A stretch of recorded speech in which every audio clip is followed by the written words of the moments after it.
What's up, everybody? Welcome into DodgerHeads, presented by DodgerBlue.com, part of the Medium Large Sports Network. My name is Jeff Spiegel, joined today by Justin Lorber, aka Future Dodgers, here to talk a little bit of prospects, a little bit of non-roster invitees. Some cases, those two things are the exact same. So, Justin, happy almost end of the offseason to you, sir. And what a fun offseason it's been. Back-to-back offseason champions. Get the title belt out. It's true. It's true. With a real championship squeezed right in the middle of it. And secondary. Totally. Depending on who you ask. I mean, it's hilarious how I talked to Sonia Chen, the new Dodgers beat reporter for MLB.com, recently. And what cracks me up is that the way that the narrative about this Dodgers offseason has been painted by like all of the haters. It's like Braves fans in my mentions and those people. Like, it cracks me up that if the Dodgers hadn't won the World Series, they would be laughing at the Dodgers for the offseason they're having. And instead, because the Dodgers won the World Series, now like it's just a flood of their tears everywhere I look. Yeah, I mean, people seem ready to concede the next 2 or 3 years to the Dodgers entirely, completely forgetting the last decade, Right. and just how MLB postseason works overall. Yeah. Fine by me if they want to do that, or if Hal Steinbrenner wants to pretend that he can't pay players anymore like a big market team. Totally fine by me as well. Poor guy. The poor Yankees, as we've always said, Justin, it's just the poor Yankees up there. Well, speaking of all this, I mean, on top of the offseason that the Dodgers have had and all of the guys that they have signed, and there's superstars everywhere, I think you can make a compelling case. They have by far the best starting rotation. They have by far the best bullpen. They have the best lineup, maybe not by far, but I would say they have the best lineup. They have the best manager. The other thing that some people think, Justin, is they have the best farm system as well, on top of all of that. We don't need to get into all of the individual lists that have come out at the time of this recording, but when you look across, there were 8 guys that were ranked on some list. Kellen Lindsay would be number 9, who kind of got mentioned as a just missed on the athletics list. When you look at the spectrum of rankings, did anything jump out to you about where Dodgers guys kind of fell? I don't think anything in particular, as far as like individual rankings. It's subjective, and I think with every all the national publications that have put out their top 100 or top 30 lists, I think they have pretty well reasoned arguments for why the players are where they are. One thing I will say is kind of a general theme. Maybe a year or two ago, it felt like the real strength of the Dodgers system was the pitching and the upper minors pitching. You could fill a rotation and a half of guys, and some of them are still prospects, partly due to injuries. Guys like Nate Frasso, Kyle Hurt, Justin Robleski was kind of in that group. Ben Caspary is still technically a prospect. But now it seems like the strength has shifted to offense, which at the time, one of the reasons that the offensive prospects, or at least relative to the pitching prospects in the system, were a little bit weaker, were because they didn't really get anything offensively from their 2020 draft. Obviously, it's shortened draft, but pitchers with their first 3 picks. 2021, they only took 2 hitters. They only signed 1. Of course, the other one is now via a roundabout way in the organization, Mike Sirota, via a trade. And then 2022, Dalton Rushing had looked good, but you'd yet to see more breakouts from some more guys. And now Dalton Rushing has continued looking great, consensus top 100 guy. Alex Freeland from the 2022 draft has emerged as a either near consensus or consensus top 100 I think he's consensus. I think he's on every list that I've seen. Zyhir Hope, who was a trade acquisition, but also a 2023 draftee, either consensus or near consensus top 100 guy. And that's on top of some of the international signings that they've made also, depending on which list. And I've seen a couple of those guys in different top 100s. So the strength of the system has shifted to the offensive side. And where, you have Jackson Ferris, and I'm still a big fan of River Ryan, despite the injury, and Robleski, and there's still some exciting pitchers, but the overall strength of the system has flipped, I think, almost a complete 180 from where it was maybe a year or 2 ago. Yeah. I was going to ask you about a couple of those guys individually, but we're going to talk non-roster invitees now. And many of the guys that I might have asked you about are going to show up on the list of players. So the Dodgers have invited, as they always do, some non-roster invitees to Major League Spring Training. as always, these are just guys that are not on the 40-man roster. So they could be prospects within the organization. They could be guys on minor league deals. There's a number of different ways a guy might end up on this list, but I've kind of broken them down into 4 categories, Justin. Guys who are going to contribute most definitely in 2025, guys who are in the someday category, some names we just mentioned, guys who are sort of the not expected to contribute, but ... category would be mine. And then the 4th one is intriguing lottery tickets. So let's start with the obvious names. One of these, it's kind of funny that he qualifies as a non-roster invitee. That would be Roki Sasaki. But I've also got Dalton Rushing in this list. Both of these guys on very different timetables, but 2025 is the ETA, I would say, for both of these players. Sasaki obviously will be on the 40-man roster on opening day, will be on the 26-man roster on opening day, it sounds like, according to Andrew Friedman. And then Dalton Rushing, who maybe there's not an obvious path to playing time right now, but the way that the season goes, I imagine it will be sooner rather than later. So I'll frame the question on Sasaki and Rushing like this, Justin.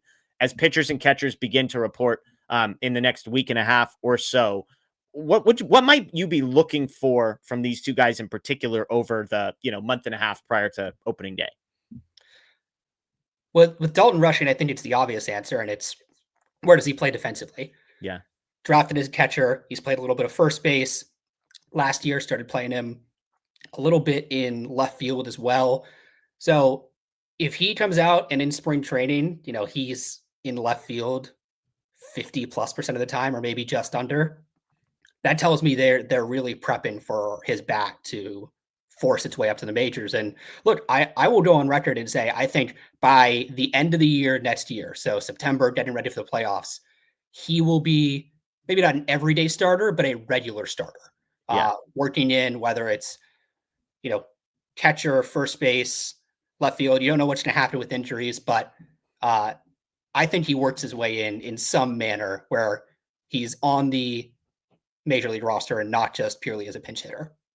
It was interesting talking to Jeff Ponce from Baseball America, because right after reading Keith Law's report on The Athletic on Rushing, which was that the catching has sort of been better than expected, or that like he projects a little. And then I talked to Jeff Ponce at Baseball America, and his industry reports are kind of the exact opposite, that there's not a whole lot there. And that a lot of people that at least he's talked to are sort of projecting him to be somewhere other than catcher. Now, there's a likely world where he's catching 30 or 40 games a year for the Dodgers and then playing some first base, playing some left field. But I'm curious, just real quick on Rushing, like, would you, if Will Smith was not the Dodgers catcher, do you think Dalton Rushing would just be a full-time catcher and that would be the path? I mean, yeah, I think if there's no Will Smith, there's kind of a clear path for him to the majors as a catcher, and that's where they keep him because the offensive impact is so great there, or the potential offensive impact is so great there. Yeah, I mean, he's probably not going to win a Gold Glove, and that's fine.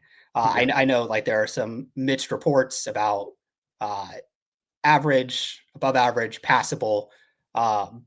He hasn't had to move off the position yet. Yeah. But with the Dodgers major league situation and his offensive impact being what it could be,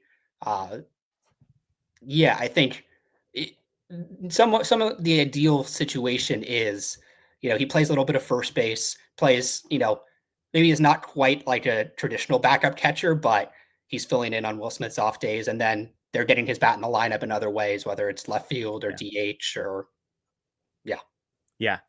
Sasaki, briefly, I'll ask you 2 questions. One is, if you get to a preseason prospect ranking list, will Roki Sasaki be on it? And 2, just give me overall excitement level and kind of you're sort of, obviously you're excited. Your perspective on specifically what about Roki Sasaki excites you. So he is not going to be on my prospect list. I've seen different publications handle it differently, like half and half. I decided, I mean, he is a foreign professional. I understand, under the major league rules, he's signed as an international amateur, but he's a foreign professional. So haven't really dealt with this kind of situation before, but I'm not going to rank him. He would be number 1. I don't think that kind of goes unstated, but if anyone was uncertain, he would be my number 1 prospect in the organization. As for level of excitement, I mean, I think I would temper expectations for the time being. Yeah. I mean, I don't remember where I saw like Cy Young odds, early Cy Young odds, when Sasaki had signed, and he was like top 20 in the National League.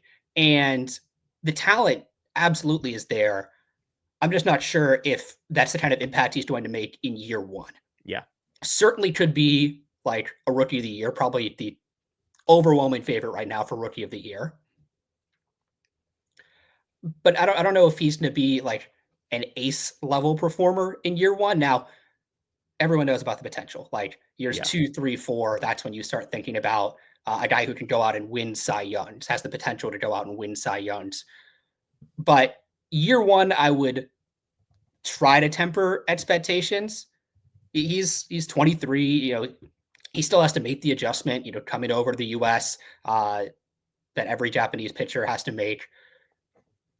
But still, like having a player like that in the organization, 2 thumbs up. Yeah. Okay, I gotta ask if you were being fully honest with me, if which would you be more excited about, Roki Sasaki winning the National League Rookie of the Year or the PPI pick that the Dodgers would receive as a result of that? You already know the answer. That's that is an easy answer. I want back-to-back years with 2 first-round picks. But I know I'm in the very, very small minority there. I'll take what I can get if we can get it. I love it. I love Just it. All right. bribing the baseball writers. Got to get the campaign started very early for that Rookie of the Year. I love it. Let's go to the second category, which is the someday category. Zyhir Hope, Josue De Paula, Jackson Ferris, and Alex Freeland are all on this list of guys who are, you know, top 100 prospects. Ferris on the least amount of lists of the others. Hope, De Paula, like take this wherever you want. I'll ask one question first. Freeland is so fascinating to me as a prospect because he's a consensus top like 60 prospect, it seems like, on most of these lists. I think he's as high as the 40s on some lists, but usually hanging around 50, 60-ish. I understand the ceiling is not the ceiling that the other guys have, that it's more of a high floor than a high ceiling type. And yet it's crazy to me that a couple years ago, the Dodgers had basically like very few guys in the top 50. And here you have a guy in Freeland, and it seems like nobody's talking about him. Yeah, I think underrated, maybe not even just across baseball, but like from like the Dodgers 100% online world. Yeah, I mean, he's a consensus top 100 guy. He's at AAA. The surface level stats when he got promoted to AAA didn't look great, but some of the underlying peripheral numbers, the 90th percentile exit velocity, the chase, the whiff rates, pretty good. Looks a lot better from that perspective than he does just looking at his triple slash line. Yeah. So he's absolutely a guy who, you know, could hit his way into playing time this year or have an injury force his way into playing time. I mean, we know that Mookie Betts is set to be the starting shortstop, and there are a number of other options who, in theory, could play shortstop. Miguel Rojas, Chris Taylor, Edman, Kim. I feel like I'm forgetting someone. But Kike Hernandez once he signs. True. There's a number of other options, but at this point, I don't know if there's like a Dodgers shortstop of the next 3, 4, 5 years. Yeah. And you have a consensus top 100 shortstop in AAA, one level away from the majors. Yeah.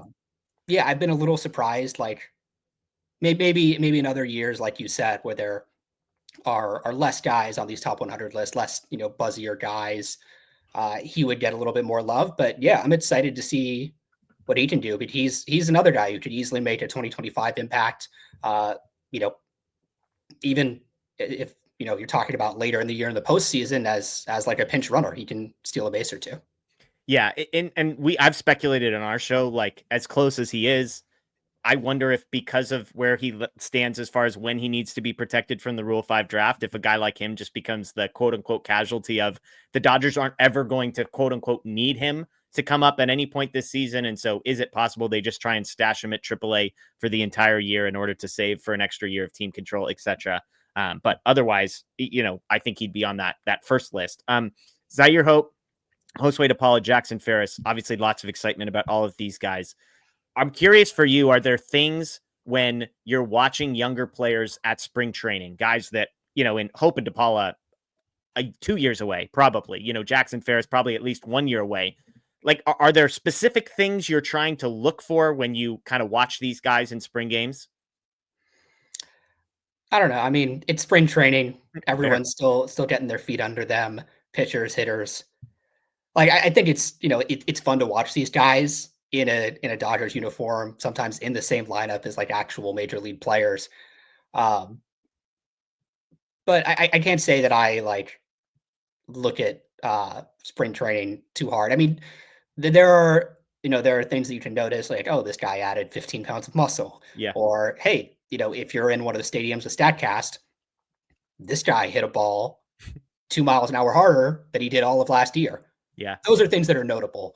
But of course, it's still spring training. I don't mean to tease out your list, but Hope and De Paula, do you have one of those guys kind of, I don't want to say clearly ahead of the other one, but do you feel good about having one of those guys ahead of the other one? No. Okay, fair, fair. You still got some time. The list hasn't published yet, so we'll see. Let's move to the next list. These are the guys that are not expected to contribute, but ... Who knows?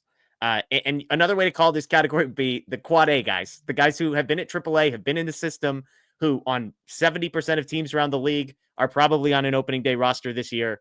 And yet, because it's the Dodgers and because of maybe a particular trait that they don't have, they're not. And the three guys on my list are Austin Gauthier, Ryan Ward, and I'll throw Carlos Duran on here as well. Duran was the 30th ranked prospect when you did your midseason stuff. He's now a year removed from Tommy John surgery. The strikeout numbers are good, etc. So you got Gauthier, who's kind of the Chris Taylor light type of player. You've got a guy in Ryan Ward who strikes out a lot, not a great defender, but absolutely mashes the ball down at AAA. And then you've got a hard throwing reliever in Duran. So any of those guys kind of pique your interest, especially this spring? Duran's velocity was down a little bit towards the end of the year in AAA. He had been a guy who historically had thrown pretty hard, mid to high 90s. So, like you said, he's further removed from surgery. So, would be interested to see if that velocity returns because if not, Yeah, probably not a good sign. less likely odds of him. Like you already said, somewhat steeper odds of Yeah. making a major league roster, at least with the Dodgers, and might get steeper if that velocity isn't back.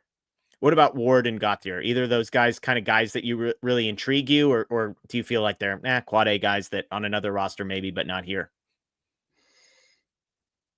I mean, they certainly could be major leaguers, but I think if you're talking about an injury, if there's an injury or multiple injuries to a middle infielder, you're probably looking at an Alex Freeland call up. Yeah. If there's a corner outfielder or first base need, Yeah. you're probably looking at Dalton Rushing call up. Yeah. So, yeah, they have they have at least 1 year of AAA under their belts for each of them. I think in Ward's case, two. But you're probably looking at multiple injuries, underperformance, things that would have to go their way to get onto a roster. And Yeah. maybe one of them ends up in a trade at midseason. Yeah. But in terms of like getting onto the Dodgers roster, I think the path gets a little bit longer this year.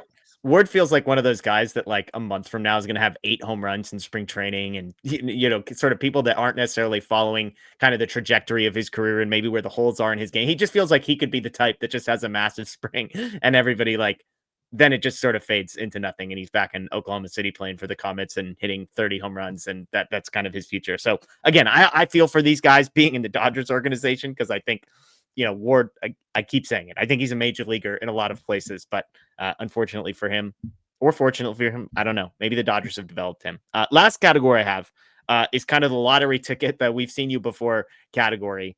Giovanni Gallegos is the only name I have on here who is not a prospect per se, but a guy who has been good at the major league level. So if you have any thoughts on Gallegos, or if there's another name on the NRI list that I haven't mentioned, feel free to take this wherever you want.